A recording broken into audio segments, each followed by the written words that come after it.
de s'atteler un petit peu à la question, parce que on voit bien que la situation, les situations internationales qui sont vécues, en particulier au Moyen-Orient, ont des répercussions chez nous et que si on ne réfléchit pas en amont à la façon dont on peut rester en dialogue et dont on peut discuter les uns avec les autres, en fonction, indépendamment de la question ou en tenant compte de la question de nos religions, eh bien, on risque de finir à ne plus jamais pouvoir se parler et ce serait quand même très, très dommage.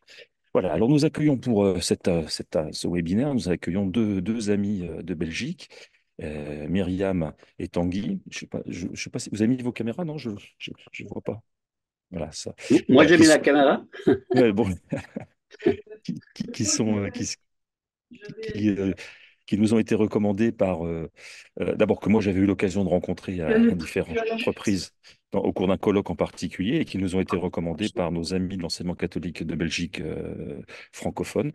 Et voilà, et on s'est dit que pour ces webinaires, ce serait intéressant d'avoir systématiquement des intervenants extérieurs et que quand les sujets le permettent et qu'on peut trouver des spécialistes des sujets qu'on souhaite aborder dans d'autres pays, eh bien, ça peut être intéressant d'avoir ces regards se croiser sur des thématiques qui nous tiennent à cœur. Voilà. Donc, je vais vous laisser vous présenter davantage. Je vous redis que Marie-Caroline devrait nous rejoindre pendant la réunion. Elle est bloquée à une rencontre à l'inspection académique chez elle à Nantes. Et elle va nous rejoindre après. Mais en attendant, je vous laisse vous présenter Tanguy et Myriam. Et je vous remercie énormément encore d'avoir accepté d'être avec nous pour ce webinaire. Allons-y. Bonjour. On a un petit problème technique, alors je crois que je vais quitter mon ordinateur et on va être à deux sur le mail. Oui. Très bien, très bien. Alors, tout d'abord, un grand merci de nous avoir invités à partager nos expériences sur cette thématique. Euh, on va se présenter rapidement parce que je pense qu'on n'a pas énormément de temps. Il y a 1 heure de prévu, c'est ça? Oui, c'est ça. Ouais. Oui. Donc, nous avons tous les deux, on est mari et femme. On a fait tous les deux des études de théologie dans le but de devenir enseignant de religion. Hein, puisqu'en Belgique, il y a 2 heures de cours de religion pour tous les élèves, enfin en tout cas dans l'enseignement catholique. Et donc pendant 15 ans, après avoir enseigné d'abord 2 ans en Afrique comme volontaire de l'enseignement, j'ai enseigné pendant 15 ans euh, la religion dans le secondaire supérieur, 10 ans à Bruxelles, 5 ans en Wallonie. Et puis j'ai été détachée pour toutes sortes de missions, des missions de contrôle, d'accompagnement. Et j'ai été chargée de mission au CEGEC, donc au secrétariat général de l'enseignement catholique de Belgique, pour le secteur religion. Et de fil en aiguille, j'ai été amenée, parce que je suis devenue déléguée épiscopale plus tard dans mes fonctions, et donc au-delà du cours de religion, j'ai aussi eu des missions dans la pastorale scolaire et j'ai été amenée à participer à la réécriture du projet éducatif de l'enseignement catholique. Et finalement, à travers toutes ces missions, la question du dialogue interconvictionnel, interreligieux aussi en particulier, elle s'est imposée comme étant une question évidente qui traverse tous ces sujets, le cours de religion, mais l'enseignement catholique en général. Et donc, voilà, on n'est pas des spécialistes du dialogue interreligieux, mais on a été amené à s'y intéresser. Voilà pour ma présentation, mais je vais laisser peut-être Tanguy se présenter et il a rangé mon ordinateur de l'autre côté. Et en attendant, je vais demander à ceux qui nous écoutent, ceux qui sont avec nous, de bien couper leur micro pendant que d'autres parlent. Il faudra penser à les remettre quand vous aurez des questions, mais en attendant, ce sera plus confortable si chacun coupe bien son micro. Voilà, donc moi, c'est Tanguy de prénom, Martin de nom. Bien, Myriam et moi, on s'est rencontrés aux études universitaires à Louvain-la-Neuve. Alors moi, j'ai enseigné pendant plusieurs années à Anderlecht, à Bruxelles, dans une école où il y avait déjà, dans les années 80-90, 40 nationalités différentes, parce que bon, Bruxelles est la capitale de l'Europe et c'est la deuxième ville la plus cosmopolite au monde. Ensuite, j'ai été détaché pour travailler à la pastorale scolaire de Bruxelles et du Brabant wallon. Là, c'était plus le cours de religion, c'était plutôt l'animation spirituelle des écoles, pour faire court. Et dans ce cadre-là, j'ai sillonné toutes les écoles de Bruxelles et c'est là que j'ai rencontré aussi, à un moment donné, les questions qui se posaient pour le dialogue interreligieux ou interconvictionnel qui me paraît plus juste comme dénomination. Ensuite, j'ai été appelé par l'église de Tourlet pour être animateur en pastorale, responsable de plusieurs domaines dans la pastorale comme laïque, mais et là aussi, notamment, je me suis occupé de la catéchèse et donc je fais bien la part des choses entre une animation spirituelle, de la catéchèse et un cours de religion. Parfois, je devrais repréciser. Puis je suis retourné un petit peu dans l'enseignement et puis Bruxelles m'a rappelé à eux pour devenir conseiller pédagogique, cours de religion, et de prendre en charge la question du dialogue interculturel et religieux à Bruxelles, et plus particulièrement en association avec le Centre de dialogue islamo-chrétien El Kalima. Puis j'ai terminé, donc j'ai donné des formations aux profs, aux directions, et j'ai donné un cours dans l'Institut de formation théologique où j'étais directeur dans mes dernières années de travail. Voilà, en gros. Euh, Peut-être qu'il serait intéressant rapidement. Donc, Tanguy va plutôt vous donner des exemples d'activités, de démarches concrètes à faire dans les écoles, parce qu'il était beaucoup plus sur le terrain que moi pour la mise en œuvre concrète. Mais moi, je voudrais peut-être rapidement reprendre les deux enjeux fondamentaux qui m'apparaissent en lien avec le projet éducatif de l'enseignement catholique dans son ensemble. C'est d'abord au plan collectif. euh, ben, je pense, Louis-Marie, tu es au Conseil de l'Europe.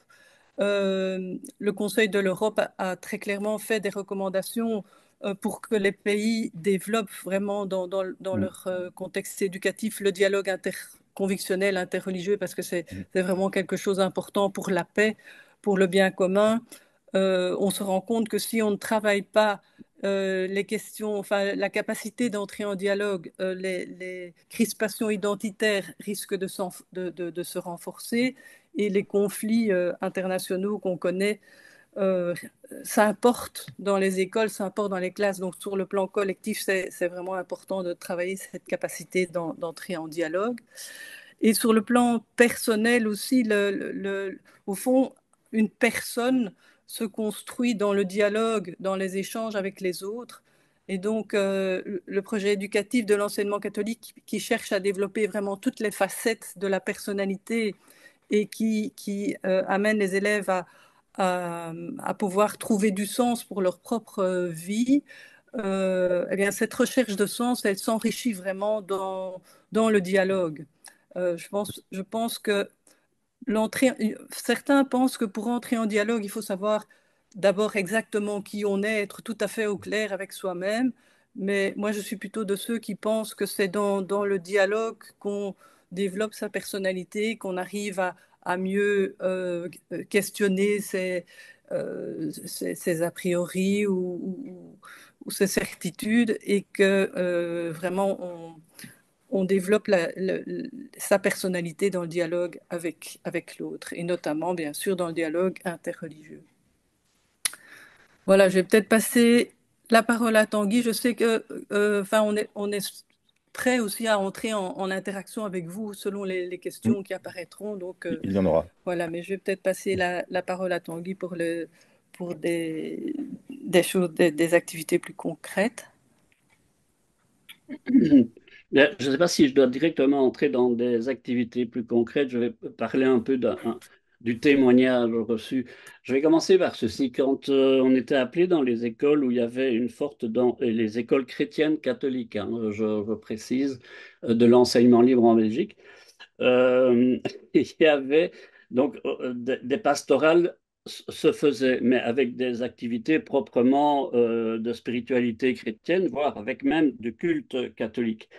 Mais alors, à un moment donné, comme il y avait une forte présence d'élèves musulmans ou voire même d'autres religions, il commençait à y avoir des couacs. Moi, j'ai connu une fois, on avait organisé une célébration dans mon école, et puis les élèves de 13, 14 ans sont venus communier avec les élèves musulmans. Bon, là, on s'est posé des questions.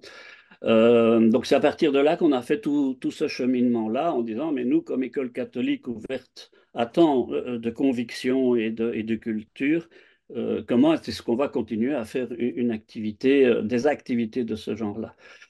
Et puis, j'allais dans les écoles après, moi, en mission dans toutes les écoles, et là où il y avait une forte densité de population musulmane, les professeurs avaient cette demande malheureuse de dire, mais armez-nous pour pouvoir faire quelque chose avec eux. Alors je disais, armer n'est pas vraiment le terme qu'il faudrait utiliser, mais alors on parlait d'outils.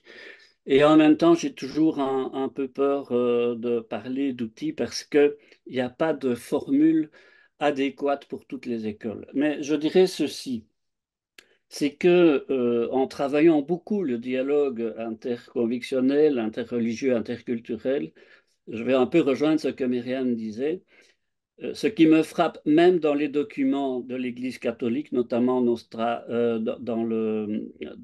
les documents de l'Église par rapport au dialogue interreligieux, c'est d'abord d'essayer de se dire, mais approchons-nous sur le plan humain. C'est d'abord la première chose à voir. Parce que quand on arrive au monde, on est d'abord un être humain. Et on n'est pas d'abord catalogué ou étiqueté par une religion. Ça, c'est quelque chose qui va se construire par le milieu socioculturel ou la civilisation dans laquelle on va naître.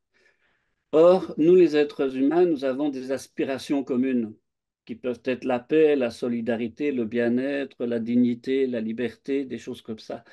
Et donc, j'ai beaucoup, enfin, je travaille en équipe, hein, mais nous avons beaucoup invité les écoles à partir d'abord d'activités rassembleuses, sans nécessairement directement y voir une connotation religieuse, même si à la fin de l'activité, il y avait un moment de spiritualité qui était permis et auquel toutes les convictions pouvaient, dans lesquelles toutes les convictions religieuses pouvaient se retrouver. Donc pour moi, c'est fondamental. Et d'ailleurs, me basant sur les moines chez nous en Belgique qui sont allés découvrir le bouddhisme ou d'autres religions, ils ont dit que finalement, la première approche, c'est d'abord de créer une relation d'amitié, une relation de connivence et quand on a appris à s'apprécier, quand on voit qu'on a des aspirations communes en dehors du cadre religieux, alors on peut avancer tout doucement vers ce qu'on peut appeler un dialogue interconvictionnel apaisé.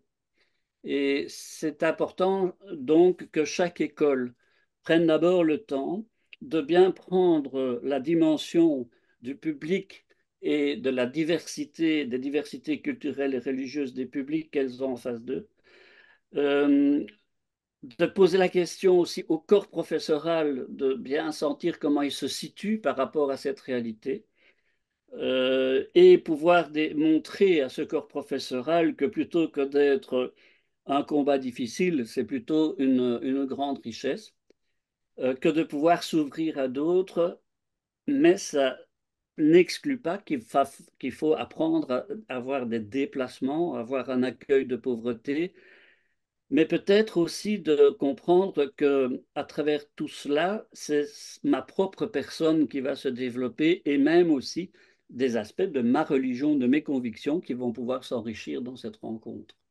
Et ça me paraît fondamental.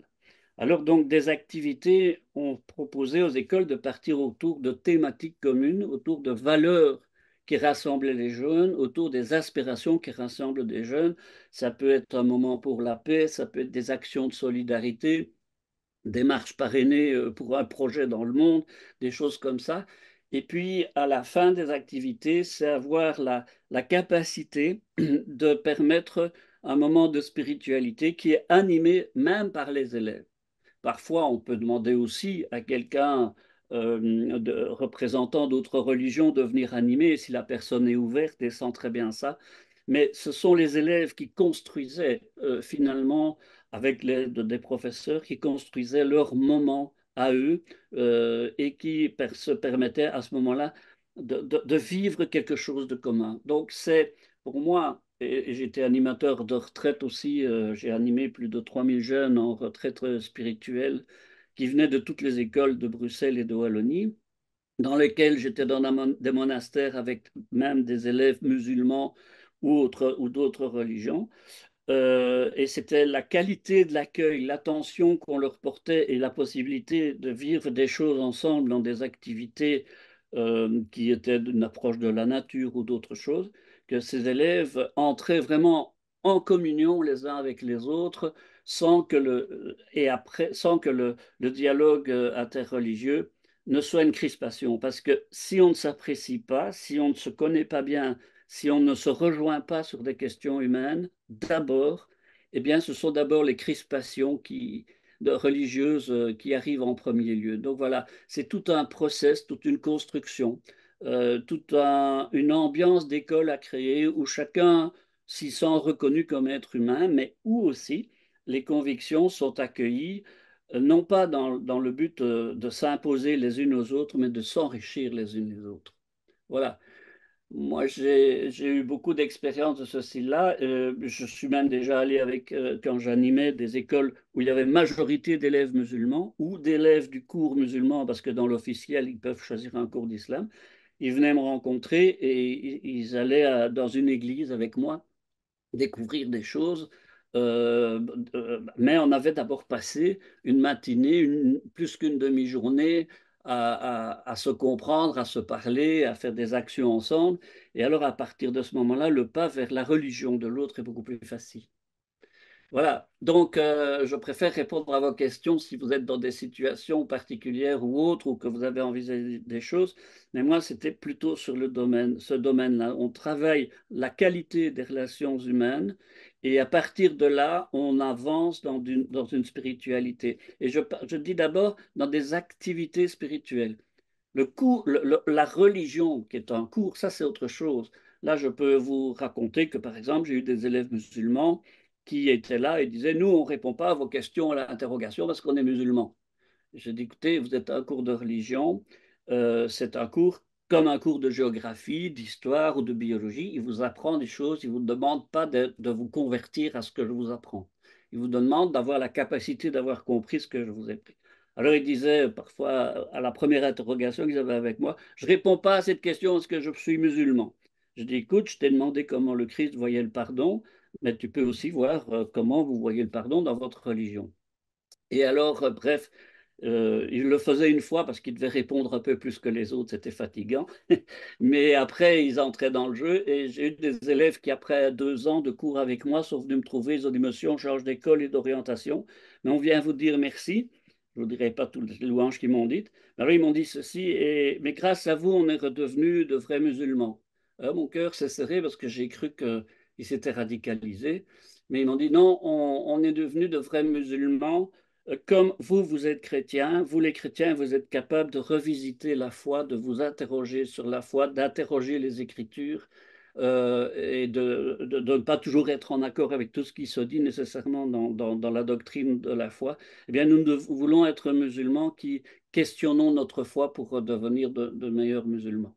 Donc, vous voyez, mais je crois aussi que dans mes classes, j'ai toujours créé d'abord pour pouvoir permettre à tous ces élèves de s'échanger à partir de leurs convictions. Je suis toujours parti d'activités en relation avec le programme, mais qui permettaient à chaque élève de s'exprimer sur une thématique ou l'autre. Et ça, c'est important. Voilà, vous avez un peu l'esprit plutôt que déjà d'avoir des outils. Ce n'est pas, c'est jamais gagné d'avance. Il y a toujours de l'interpellation. Il faut aussi évaluer dans vos écoles le degré de tolérance des élèves par rapport ou leur degré.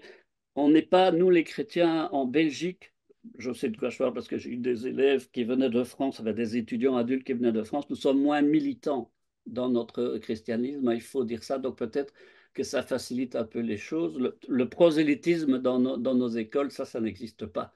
Nous ne sommes plus des écoles pour voir des futurs prêtres ou des futures religieuses, ce sont plutôt des écoles qui permettent à nos élèves de construire une identité à partir évidemment d'une référence chrétienne, mais qui s'ouvre à toutes les autres références aussi. Je voudrais ajouter quelque chose. Donc ici, Tanguy parle ici dans les derniers exemples qu'il donne, c'est dans le cadre du cours de religion. Hein, je sais bien qu'en Le en dernier, France, oui. en France, sauf en Alsace, Lorraine, dans quelques régions, mais sinon ailleurs, le fait religieux, il est en principe travaillé à travers différents cours, mais il n'y a pas de cours de religion. Mais donc, les exemples qu'on donne ici sont transposables par ailleurs dans d'autres cours, hein. On peut échanger autour d'une thématique à partir du cours de français, à partir du cours d'histoire, à partir d'autres cours. Et ce que je voulais dire aussi, c'est que en fait, on est dans une société multireligieuse, multiconvictionnelle, et donc les écoles catholiques ne sont plus animées par ni travaillent. Enfin, les professeurs, la communauté éducative est aussi plurielle, hein. On a dans nos écoles des enseignants qui sont soit laïcs athées, soit qui ne savent pas trop bien se situer, soit musulmans, soit évangéliques. Enfin, il y a des couleurs très différentes aussi dans le corps professoral. Et ce que j'ai observé parfois aussi, c'est que c'est vraiment très formateur pour les élèves quand des enseignants de traditions convictionnelles différentes dialoguent entre eux. De voir dans le corps professoral cette capacité de dialogue entre enseignants de religions différentes, ça c'est quelque chose qui touche les élèves. D'ailleurs, Tanguy, notamment quand il faisait des formations au dialogue interconvictionnel pour des enseignants, eh bien, il le faisait en duo avec un formateur musulman et au fond, il montrait en live comment dialoguer entre chrétiens et musulmans. Donc ça, c'est vrai que ça aide aussi les élèves à voir ce que ça signifie et à voir que c'est porteur. Voilà, je m'interromps là et je recoupe mon micro. Et maintenant, voilà, je peux encore citer des exemples. Effectivement, il y a des écoles parfois qui disent on va ouvrir par une activité en invitant un représentant d'une autre religion et voilà, que ce soit juif, que ce soit musulman, que ce soit orthodoxe, ça peut être ou que ce soit même faire venir un moine bouddhiste, puisqu'il y en a quand même dans nos régions aussi. Euh, il faut être très prudent avec ça. Parce que, mais ça vous en êtes sans doute bien conscient, dans toute religion, il y a autant de religions qu'il n'y a d'individus. Et bien souvent, dans certaines religions, ben, si vous parlez du monde musulman, il y en a des élèves vont dire, oui, mais je l'écoute pas, c'est un soufi, ou il est d'une autre, ou bien il est tunisien, il est des frères musulmans, ou bien ceci, cela. Donc c'est toujours très délicat quand on fait venir aussi quelqu'un pour des témoignages, mais ça peut très bien fonctionner dans la mesure où ça demande une préparation. On n'improvise pas une activité de dialogue interculturel et religieux ou une activité spirituelle interreligieuse sans tout un avant, tout un cheminement, toute une préparation. On n'arrive pas en disant aujourd'hui vous avez ça. C'est toute une démarche progressive qui doit se mettre collectivement sur pied dans l'école. Nous autres, nous avions des équipes pastorales dans toutes les écoles. Et c'était la direction qui demandait, mais est-ce que vous pouvez venir rencontrer l'équipe pastorale? Et cette équipe mettait parfois plus d'un trimestre, parfois plus, pour mettre sur pied cette activité. Il y a par exemple aussi des activités, vous pouvez trouver dans nos religions des points communs. Je vais parler par exemple du carême et du ramadan. Si vous mettez une activité dans cette période-là, où c'est une période de solidarité, ben, vous verrez que en islam comme dans le christianisme, eh bien, le souci du plus pauvre, c'est quelque chose qui existe. Et donc, à ce moment-là, on a parfois la chance, entre guillemets, que le ramadan tombe en même temps que le carême. J'ai fait des actions dans les écoles, moi personnellement, en présentant notre ONG qui travaille au Congo, qui a construit un village de toutes pièces, eh ben, c'était extraordinaire dans une école à majorité, qui était mon ancienne école d'ailleurs, à majorité d'élèves musulmans qui ont passé tous une heure avec moi pour suivre l'exposé, où je montrais bien que c'était dans le cadre et du Ramadan et du Carême, et puis ils faisaient une marche parrainée. Mais peut-être Et simplement que tel ou tel d'entre vous pouvez nous dire ce que vous avez l'habitude de faire dans vos établissements. Si vous avez des initiatives ou des questions ou des projets, ce serait intéressant qu'on puisse partager ça, non? Ouais. Manip. Excusez-moi. Excusez-moi. À demain. Allez, qui c'est qui commence? Est-ce que vous rencontrez des difficultés ou est-ce que vous avez des questions, mais très concrètes, hein, il faut aller sur du concret tant qu'à faire. Alors, Oui, Cécile Macaulay, Saint-Vincent-de-Providence, en Bretagne. Est-ce que vous ah m'entendez? oui, oui, très bien. Oui. Alors, nous, donc, on est en Bretagne, on est à Rennes. On utilise les cours de culture religieuse à la fois en primaire et en sixième, parce que nous, c'est jusqu'en sixième que c'est obligatoire, pour mettre en avant les points communs entre les religions. Alors, comme tous les établissements scolaires français, on a des élèves musulmans, donc c'est là on les entend. Sachant qu'on est à Rennes, on est un établissement de centre-ville. Donc, la mixité sociale et religieuse est assez limitée par rapport à d'autres établissements. Donc, on a des axes de travail qui sont pas forcément aussi divers et nombreux que ceux qui nous ont été exposés. Alors, on a la chance d'avoir dans notre corps enseignant, alors côté classe prépa, et on l'a fait intervenir à la radio du lycée, un aumônier musulman qui est aumônier musulman pour les prisonniers dans les prisons. Il est par ailleurs professeur de mathématiques, il est agrégé de maths. Et on a fait une interview croisée entre lui et un prêtre catholique pendant 1 heure sur les points communs entre carême et Ramadan. Et il y a des choses qui se font. Ce monsieur est également intervenu dans un cours d'une section internationale sur les religions dans le monde anglophone avec la commune. C'était une américaine qui était enseignante de littérature, qui l'a fait intervenir. Donc, en fait, moi, ma question, c'est plus qu'est-ce que la direction diocésaine attend de nous pour que cet item dans le label soit validé? Parce que quand je fais le tour de mes collègues, il y a beaucoup de choses qui sont faites, mais finalement, on ne sait pas ce que vous attendez de nous. On sait que c'est un point faible. Mais de beaucoup d'établissements dans ce label, mais que doit-on faire?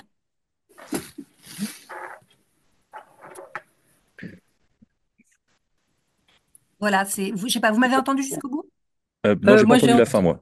Ah, en euh, fait, ma question, c'est, on fait des choses, hein, on fait dans les cours de culture religieuse, on fait dialoguer les élèves, Oui, on fait intervenir des personnes d'autres religions qu'on connaît très bien de façon ponctuelle sur des thématiques bien précises et à l'occasion de dérouler de programmes qui le permettent. Mais qu'est-ce que vous attendez de nous? Parce qu'on sait que c'est un point sur lequel on a des marges de progrès. Mais qu'est-ce que vous attendez de nous? Parce que pour que ce point soit validé dans le label, sachant que, enfin, on a fait la minute de silence pour Samuel Paty et cet enseignant, Monsieur Bernard Darras, aujourd'hui, je veux dire, c'est hyper inflammable comme thématique.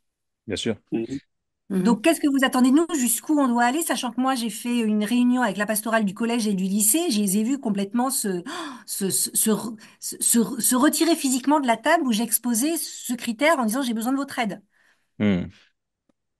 Alors, juste un mot, puis après, peut-être que Tanguy et Myriam pourront nous dire un mot aussi, mais moi, je pense que, indépendamment d'une attente précise qui viendrait d'une direction diocésaine ou de l'enseignement catholique en général, moi, je crois que c'est notre mission que de préparer aussi les jeunes à ne pas avoir peur d'aller à la rencontre des autres qui sont différents et qui sont de religions différentes. C'est surtout ça. Et si nous, les adultes, effectivement, on est dans une peur par rapport à ça ou dans une inquiétude, eh ben on risque de transmettre cette inquiétude et puis on ne sera pas en mesure de les accompagner vers ça, quoi. Oui, oui, L'idée, oui, on est bien c'est- d'accord. l'idée, c'est bien de les préparer à vivre dans un monde interculturel et interreligieux. C'est ça le but. Oui, mais une fois Et qu'on a dit ça, comment on fait pour entraîner tout le monde, si vous voulez? Parce que moi, voilà. avec mon petit bâton de pèlerin, voilà, c'est un peu compliqué de gravir la montagne, hein.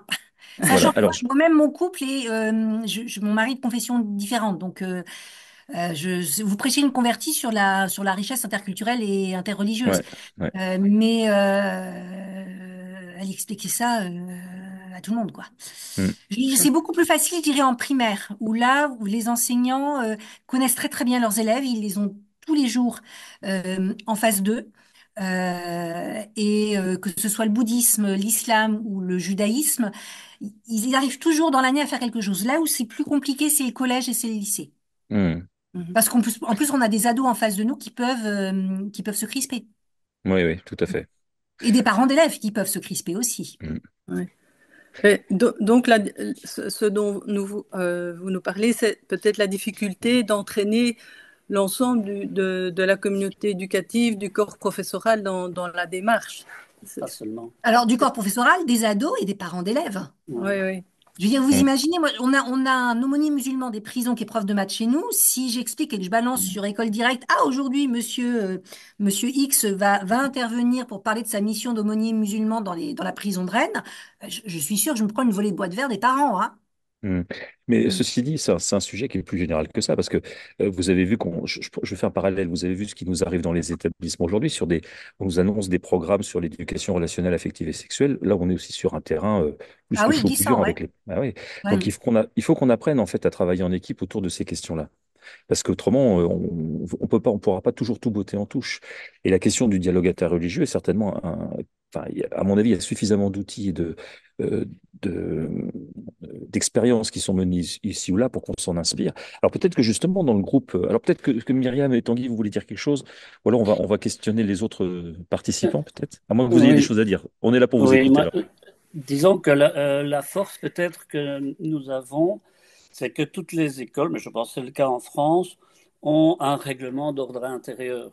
Quand Hmm. on inscrit un élève dans une école, les directions, elles ne le font pas toutes, mais à l'inscription disent à l'élève ce qu'il va vivre et ce à quoi il doit s'ouvrir, et en même temps les parents. Et c'est un peu une force aussi quand, par rapport à ces questions du dialogue interconfessionnel et religieux, quand une école est capable de bien formuler son projet par rapport à ces questions-là, quand l'élève vient s'inscrire dans l'école. Parce qu'à ce Oui, moment-là, nous disons par moment, il faut le dire à l'élève, écoute, ou aux parents, vous avez inscrit votre enfant dans notre école, voilà le projet. Si vous n'adhérez pas au projet, alors, je sais bien que c'est très difficile à dire, mais vous pouvez aller dans un autre projet d'établissement.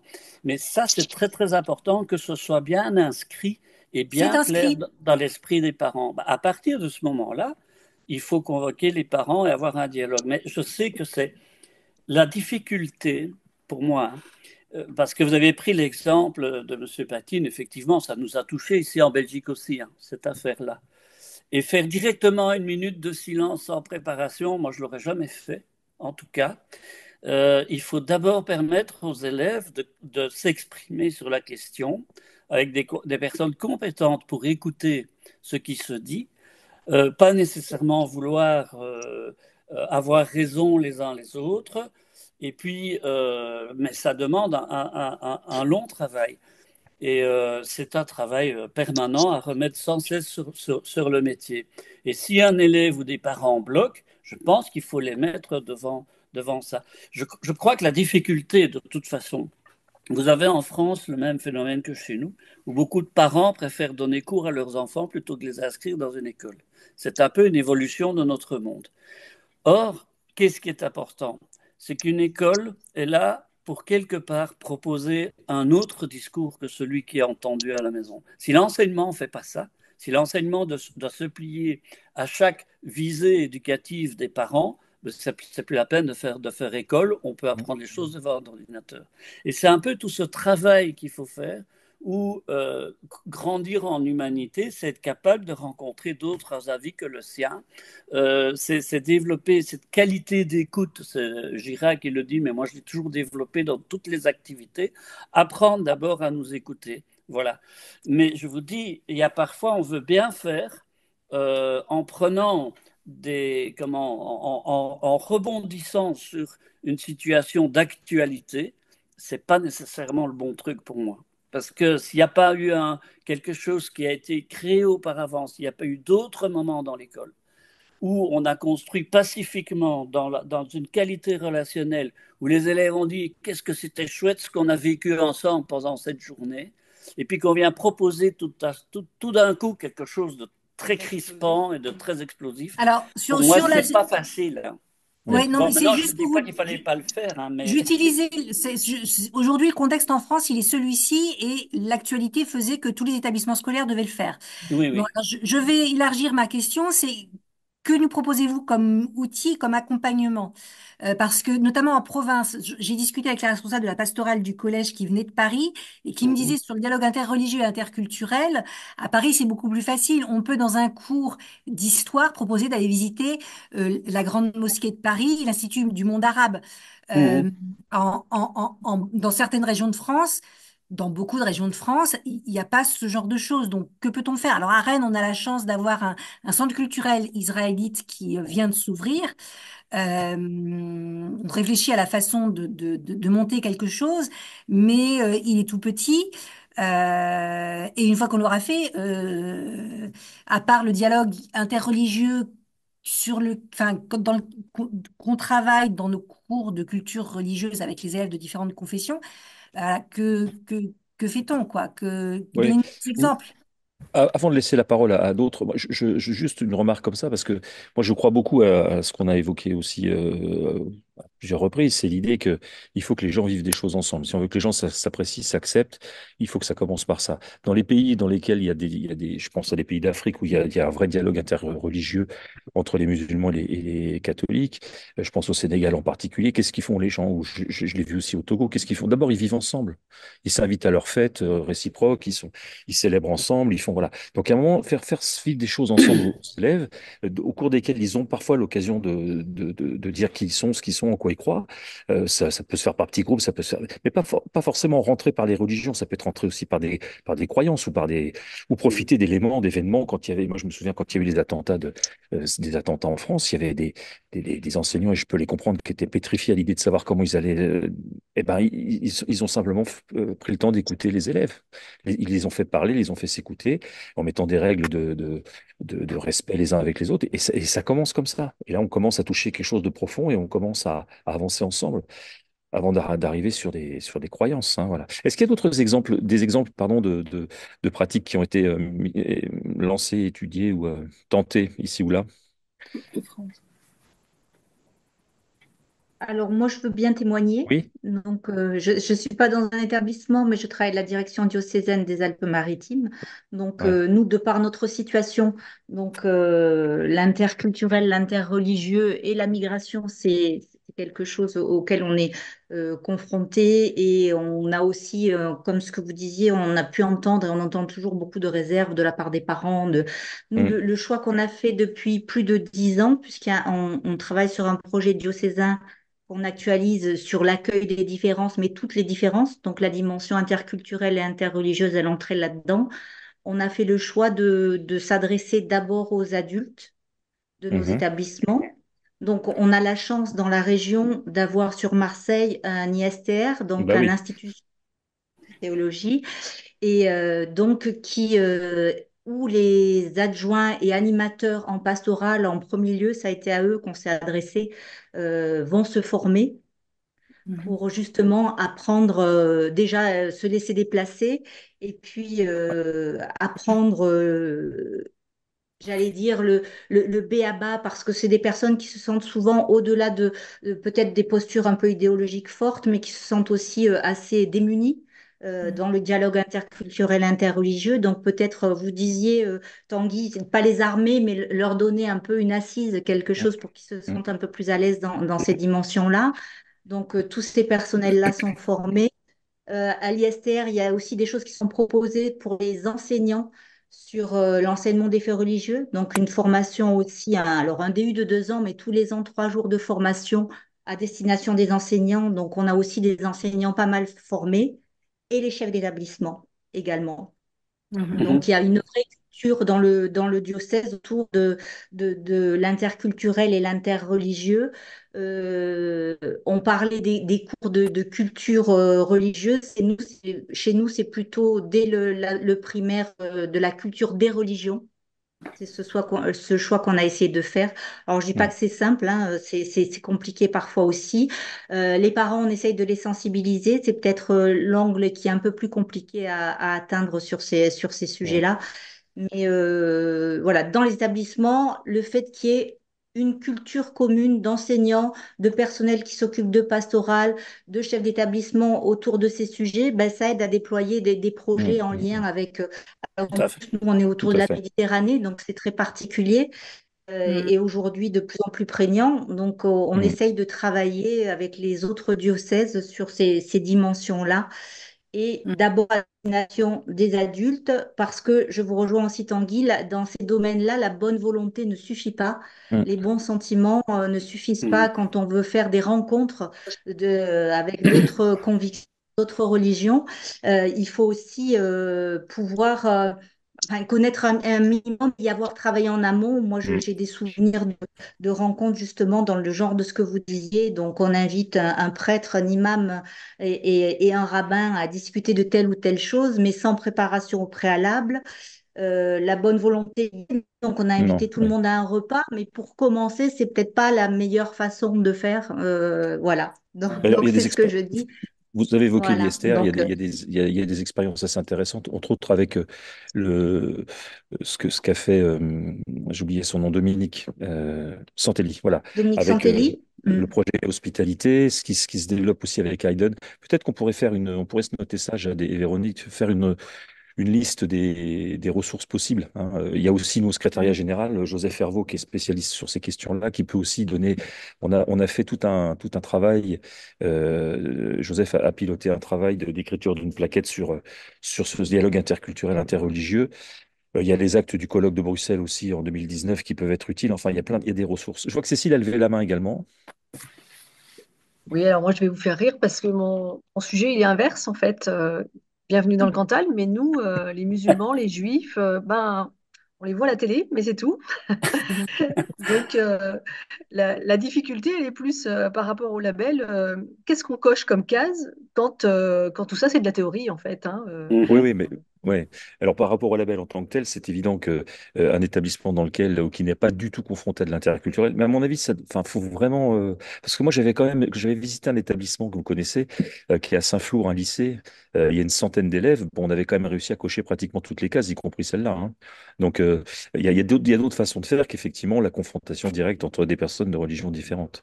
Mais ça, moi, je veux bien qu'on en discute. On va pas s'étaler là parce que mais on pourra en discuter pour voir comment. Ouais, ouais. Et je vois que Tanguy veut nous dire un mot. Oui, oui, mais je vais pas tout. Enfin, la dernière intervention, c'est très important. Moi, je pense, euh, j'ai toujours enraciné mes cours ou mes formations ou mes activités sur ce que dit le message chrétien sur le dialogue, l'ouverture à l'universel. Vous avez des Mhm. tas de textes évangéliques que vous pouvez travailler pour montrer que le Christ s'ouvrait à l'autre, aux Romains, à la Samaritaine, allez, oui, mais celle aussi, les miettes, c'est pas pour les petits chiens, c'est le texte que je travaille le plus et j'oublie le titre, c'est pas grave. Et de montrer, chaque fois le Christ disait, il était interpellé, il écoutait, il se laissait interpeller, déplacé, comme a dit quelqu'un.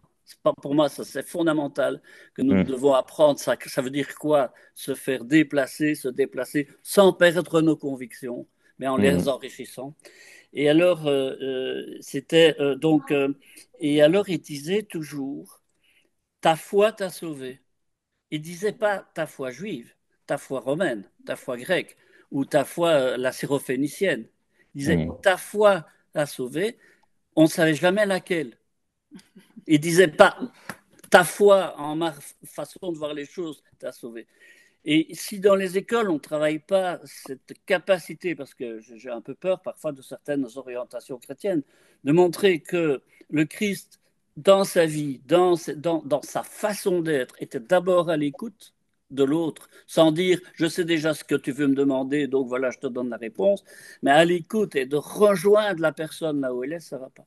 Donc, pour Mhm. moi, ça, c'est fondamental que même dans un milieu où il n'y a pas trop de brassage multiculturel, on travaille cette identité chrétienne. Et il y a des textes aussi, euh, pas Nostra Aetate, mais de Vatican, j'arrive plus, c'est parce que je veux dire trop de choses en même temps, c'est pas grave.